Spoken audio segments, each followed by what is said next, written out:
내가 또 눈을 들어 본즉 한 사람이 청량줄을 그 손에 잡았기로 내가 어디로 가느냐 물은즉 내게 대답하여 예루살렘을 청량하여 그 장광을 보고자 하노라 할 때에. 아멘. 하나님께서 스가랴에게 환상을 보여주십니다. 그래서 첫 번째 환상은 어떤 환상입니까? 홍마를 탄 사람을 보았다, 이렇게 얘기합니다. 두 번째 환상은 어떤 환상을 보았느냐? 내 뿔과 내 공장의 환상을 보았습니다. 그리고 오늘 말씀에 스가랴는 다시 세 번째 믿음의 눈으로 하나님이 하시는 일을 보는 겁니다. 하룻밤 사이에 연속해서 보여주십니다. 왜 이렇게 연속해서 8번을 보여주시냐면 반드시 속히 이루실 것을 나타내십니다. 창세기 41장 32절에 보면 바로께서 꿈을 2번 겹쳐 꾸신 것은 하나님이 이 일을 정하셨음이라 속히 행하시리니, 이렇게 말합니다. 그래서 꿈이 계속 반복된다는 건 뭐냐면 하나님께서 이 일을 작정하셨고 이 일을 속히 행하실 거라는 겁니다. 아모스 3장 7절에서 우리가 배운 대로 주 여호와께서는 자기의 비밀을 그종 선지자들에게 보이시지 아니하고는 결코 행하지 아니하시니라, 이렇게 얘기합니다. 속히 이루시겠다는 겁니다. 한 사람이 청량줄을 그 손에 잡았기로, 이렇게 얘기합니다. 이 청량줄은 여러분 잘 아시는 대로 건축을 위한 측량 도구인데 다림줄이라고도 합니다. 우리가 아모스서에서 배웠잖아요. 다림줄 이렇게 탁 내려가지고 수직이 맞는지 수평이 맞는지를 보는 그 다림줄처럼 측량하는 도구가 바로 이 청량줄입니다. 심판과 구원의 도구가 됩니다. 여기서 나오는 이 한 사람이 중요한데 히브리 원어로 힌네 이쉬라고 하는데 보라, 이 한 사람을, 이런 뜻입니다. 성경에 나오는 이 히브리어로 인간을 가리킬 때 아담이란 말이 인간이란 뜻입니다. 하나님의 흙으로 빚으신 피조물. 근데 여기서는 이 아담아라는 단어를 사용하지 않고 이쉬라고 하는 단어를 사용했는데 그 뜻이 뭐냐면 우리가 잘 아는 인자라는 뜻입니다. 사람의 형상을 나타내는 인격적인 존재를 가리킵니다. 하나님께서 보내신 하나님의 현현, 인카네이션이라고도 하는데 그 인자를 의미합니다. 그 손에 뭘 잡았습니까? 청량줄을 잡았다, 이렇게 얘기합니다. 심판과 구원의 권세를 하나님께로부터 위임받으신 겁니다. 그래서 이 말씀에 나오는 한 사람 청량줄을 그 손에 잡은 사람은 누구를 얘기하냐면 심판과 구원을 위임받으신 메시아 그리스도를 증거하는 줄로 믿습니다. 히브리어로는 메시아라고 하는데 헬라어로는 그리스도고 왕이라는 뜻입니다. 왕에게 기름을 부었는데 기름을 부었다는 말은 무슨 뜻이냐면 하나님께서 그 손에 권세를 위임해 주신 거예요. 우리가 믿는 기독교는 그리스도교라고 합니다. 예수님이 그리스도라는 겁니다. 메시아, 예수님을 그리스도로 믿는 게 기독교의 본질입니다. 하나님께서 예수 그리스도를 보내셔서 세상을 구원하시고 삶을 구원해 주신 것을 믿는 겁니다. 이게 기독교의 정신이고 그리스도교의 본질입니다. 뭘 믿는 겁니까? 그리스도를 믿는 거예요. 누구를 그리스도로 믿는 겁니까? 예수님을 그리스도로 믿는 거예요. 그래서 오늘 스가랴는 바로 그 인자 되신 예수 그리스도를 어떻게 묘사하냐면 한 사람을 보았는데 청량줄을 그 손에 잡은 자다, 이렇게 얘기합니다.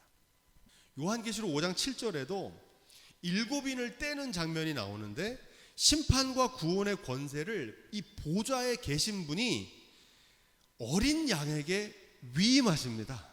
이 어린 양이 누구십니까? 우리는 알고 있죠. 예수 그리스도. 이 어린 양이 예수 그리스도를 의미하는 것처럼 오늘 말씀에 이 한 사람 청량줄을 가지고 그 손에 잡으신 분이 바로 그리스도를 예표하고 있다는 겁니다. 스가랴는 눈을 들어서 지금 뭘 보는 거냐면 그리스도를 보는 겁니다. 눈을 들어서 주님을 바라보는 겁니다. 내 삶에 그리스도를 바라보는 거예요. 왜 예루살렘으로 가느냐 그랬더니 뭐라고 얘기하냐면 새 예루살렘 성전을 재건하기 위해서 길이와 너비를 재기 위해서 그 길을 간다고 대답합니다. 에스겔 40장에서도 봤는데 똑같은 말씀이 나와요. 긴 자를 들고 청량하는 분이 새 예루살렘 성전을 지으러 청량하러 갑니다. 또 요한계시록 21장에도 나와요. 그 장광을 재기 위해서 금 막대기를 들고 청량을 합니다. 도구는 조금씩 다르지만 목적은 같아요. 새 예루살렘을 재건하기 위해서 하나님께서 메시아를 보내신다는 겁니다. 스가랴도 동일한 환상을 본 겁니다. 3절로 4절 말씀, 우리 그런 맥락에서 우리가 지난 시간에 배운 것처럼 땅에서 풀면 어디서도 풀린다고 그래요? 하늘에서도 풀리잖아요. 지금 땅에서 예루살렘 성전을 재건하는 일들이 막 멈춰져 있는데 그때 하늘에서는 천군 천사가 바쁘게 움직이는 겁니다. 긴박하게 움직여요. 뭐라 그러냐면 너는 달려가서 할 때 이 너는 누구를 말하면 내게 말하는 천사를 말합니다. 그리고 그 소년에게 고하여 이르기를 그러는데 여기서 말하는 이 그 소년이 누구냐면 그 소년은 스가랴를 얘기합니다. 청년, 젊은이란 뜻입니다. 예언자 스가랴에게 급히 전달하라는 겁니다. 뭐라고 전달하냐? 예루살렘에 사람과 육축이 많으므로 지금 예루살렘이 황폐하게 됐는데 하나님께서 어떻게 하실 거라는 겁니까? 예루살렘에 사람의 때와 육축으로 가득 채우시겠다는 거야. 이 말씀은 이제 하나님께서 예루살렘을 회복시키시고 다시 번영하게 하실 것이라는 기쁜 소식을 빨리 전하라는 겁니다. 성곽 없는 촌락과 같이 되었다 이렇게 말하는데 이 성곽 없는 촌락이란 말은 한계가 없다는 거예요. 울타리가 없다는 겁니다. 그러니까 하나님께서 그 사람의 때를 얼마나 많이 하시고 육축의 때를 얼마나 많이 확장시키시는지 무제한으로 넓히시겠다는 겁니다. 한마디로 차고 넘치게 하시겠다는 거예요. 민족과 지역을 넘어서 온 세상과 전 세계로 확장시키겠다는 겁니다. 이 예루살렘 재건은 단순히 그 예배당 짓는 일이 아니라 이 일을 통해서 하나님의 영광을 온 세상에 알리시겠다는 겁니다. 창세기 12장 1절 2절에서 하나님께서 아브라함을 부르시면서 이렇게 말씀하시잖아요. 아브라함에게 이르시되 너는 너의 본토 친척 아비집을 떠나 내가 내게 지시할 땅으로 가라.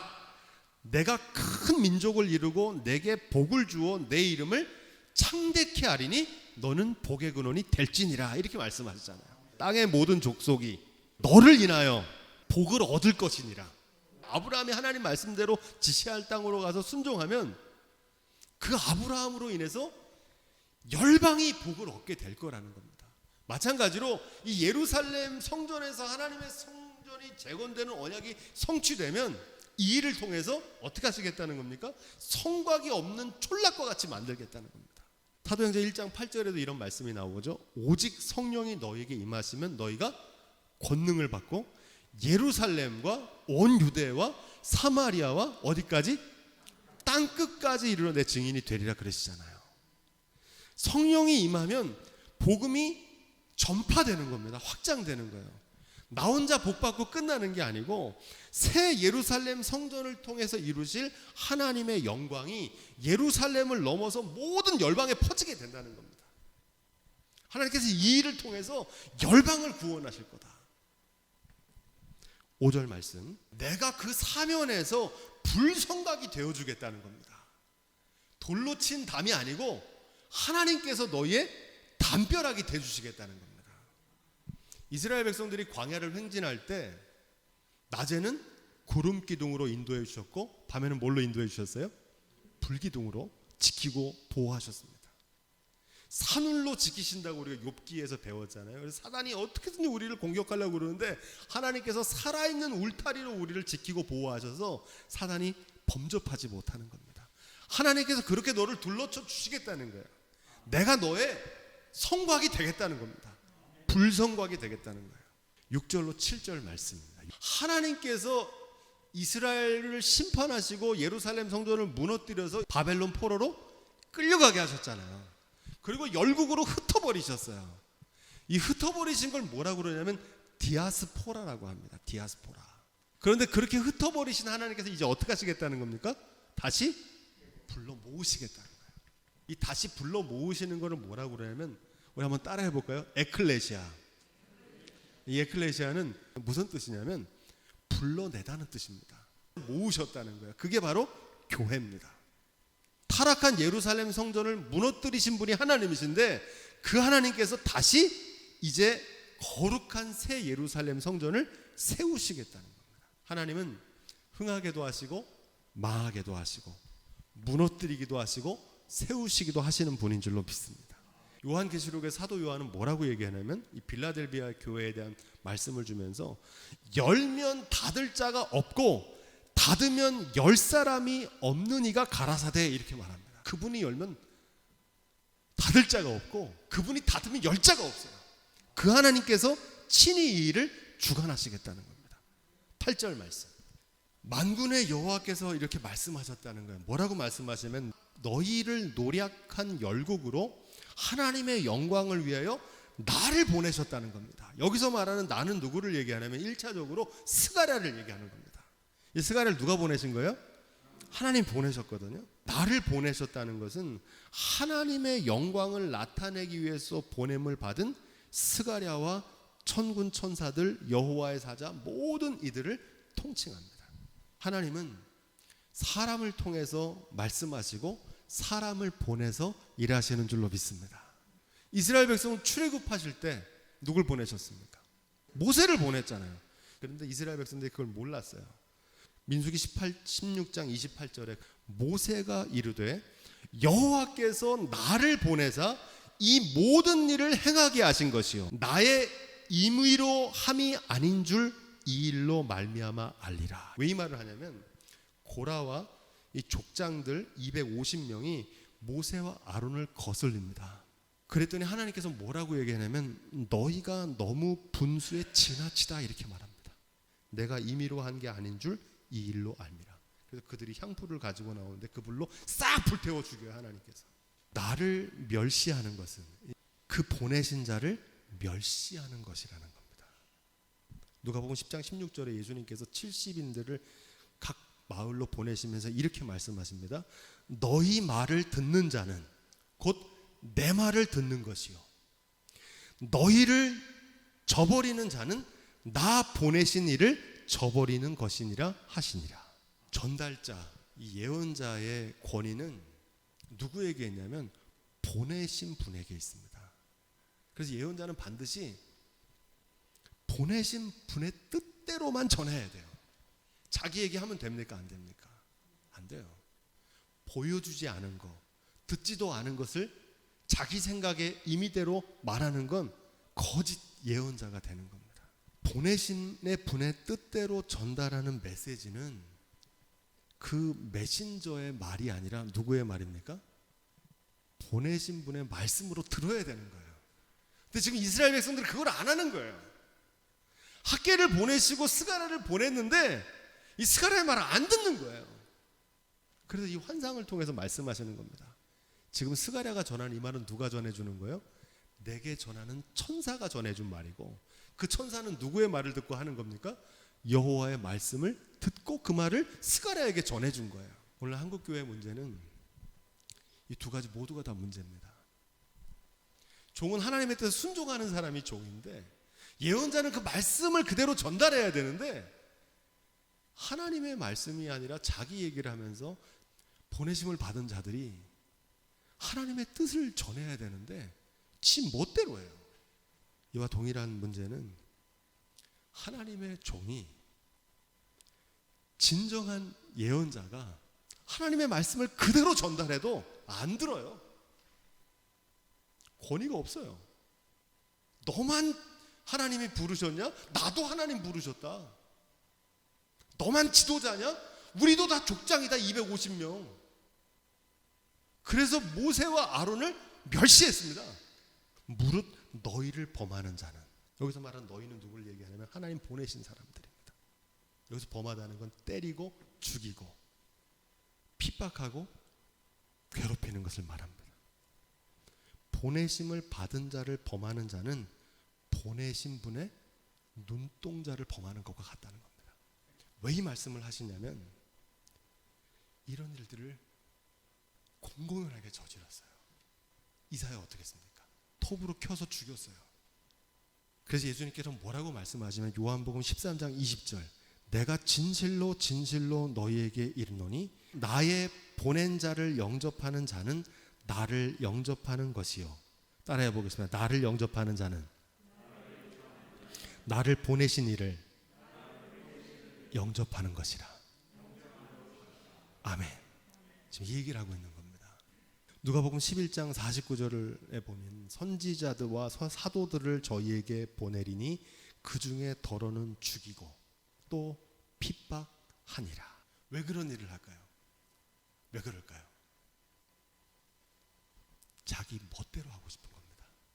선지자들은 하나님의 뜻대로 하라고 그러는데 그대로 하기 싫은 거예요. 그래서 우리의 생각대로 우리 뜻대로 하고 싶어서 선지자를 죽입니다. 나중에는 그 아들의 말은 듣겠지 하고 독생자를 보내셨거든요. 그 독생자 어떻게 했습니까? 십자가에 달아 죽였어요. 메시아를 죽인 거예요. 그리스도를. 기름 부음의 권위는 그 기름 부음 받아서 권위가 있는 게 아니에요. 기름을 부으신 분에게 권위가 있는 겁니다. 보내신 분의 눈동자를 범하는 것이다. 하나님 다 보고 계시거든요. 그분의 눈동자를 두려워할 수 있기를 주님으로 부탁을 드립니다. 9절 말씀. 내가 손을 그들 위에 움직인즉 이렇게 말합니다. 이 손은 하나님의 손입니다. 다른 말로 하나님의 손가락이라고 그럽니다. 이것은 하나님의 권능을 나타냅니다. 그들이 자기를 섬기던 자에게 노략거리가 되리라. 큰 자가 작은 자를 섬기는 인생 역전을 하나님께서 만들어 놓으시겠다는 겁니다. 성경에 보면 이런 대반전이 나오죠. 옥에 갇혔던 요셉을 하나님 어떻게 하십니까? 애굽에 총리로 세우시잖아요. 노예에서 총리가 다스리는 자로 세우시는 거예요. 이런 역사를 이루시겠다는 거예요. 이게 하나님이 베푸시는 권능, 하나님의 손가락인 줄로 믿습니다. 너희가 만군의 여호와께서 나를 보내신 줄 알리라. 이 말씀이 중요합니다. 이 말씀이 계속 반복돼요. 이 말이 내가 한 말이 아니라 하나님께서 하신 거라는 걸 하나님의 권능의 손이 덮는 날 너희가 알게 될 거라는 겁니다. 하나님의 권능을 나타내시는 것을 기적이라고 그러는데 이 기적을 베푸시는 목적이 있습니다. 그 목적은 하나님의 영광을 나타내기 위함입니다. 하나님의 영광이 뭡니까? 뚜렷함인데 하나님께서 하나님 되심을 나타내는 겁니다. 하나님이 하시는 일이 무엇인지를 만천하에 뚜렷하게 나타나는 것이 하나님의 영광입니다. 하나님의 일을 이루게 하십니다. 하나님의 사람을 통해서. 그래서 하나님의 영광을 나타내십니다. 그렇게 일하세요. 지금도 그렇게 일하세요. 진짜 예언자와 거짓 예언자는 뭘로 구분할 수 있냐면 그 열매로 나무를 알게 되는 겁니다. 열매로. 이 열매가 뭐라고 그랬습니까? 삶이라고 그랬죠. 삶의 결과물로 드러나요. 또 이 열매는 뭐라고 그랬습니까? 성취입니다. 언약이 성취돼요. 진짜 예언자, 참된 예언자의 언약은 어떻게 됩니까? 이루어져요. 그래서 이 사람이 진짜구나 이걸 알게 된다는 거예요. 근데 거짓 예언자의 말들은 그럴듯한데 안 이루어져요. 요한복음 6장 28절에 저희가 묻되 우리가 어떻게 하여야 하나님의 일을 하오리까? 가라사대 하나님이 보내신 자를 믿는 것이 하나님의 일이니라. 어떻게 하나님 일을 해야 됩니까? 하나님 보내신 일을 믿는 것이 하나님의 일이라는 거예요.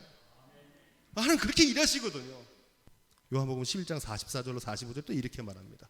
예수께서 외쳐 가라사대 나를 믿는 자는 나를 믿는 것이 아니요 나를 보내신 이를 믿는 것이며 나를 보는 자는 나를 보내신 이를 보는 것이라. 온전하게 하나님 말씀대로 준행했기 때문에 그분을 보면 그 누구를 보는 것과 같아요?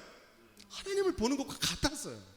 하나님께서 스가랴를 보내신 것을 몰랐기 때문에 거역한 겁니다.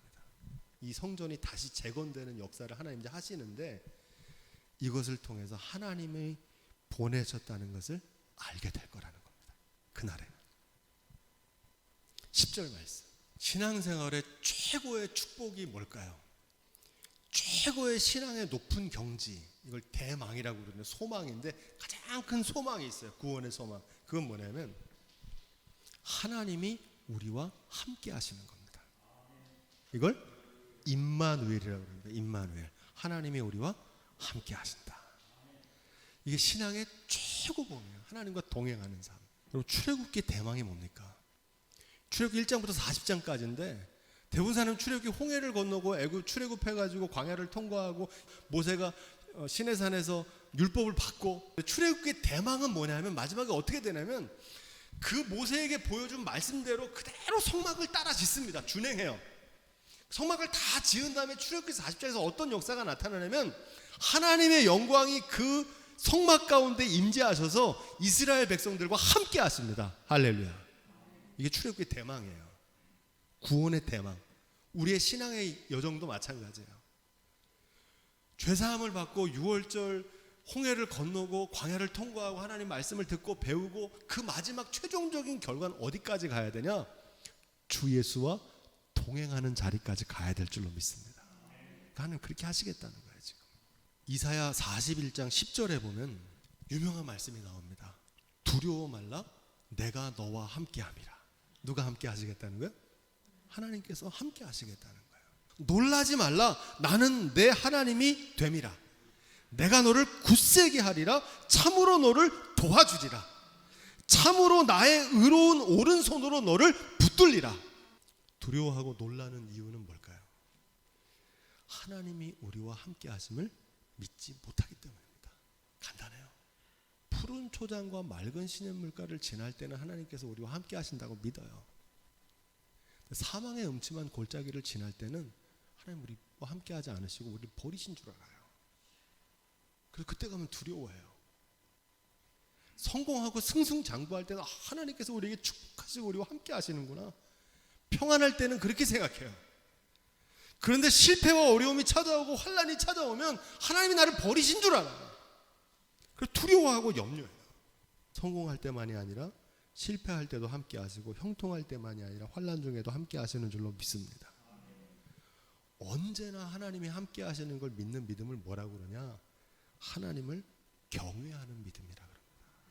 고급 믿음이에요. 한결 같은 거예요. 이 믿음이 없으면 두려워하고 낙심하지만 이 믿음이 있는 사람은 환난 중에도 기뻐하고 즐거워합니다.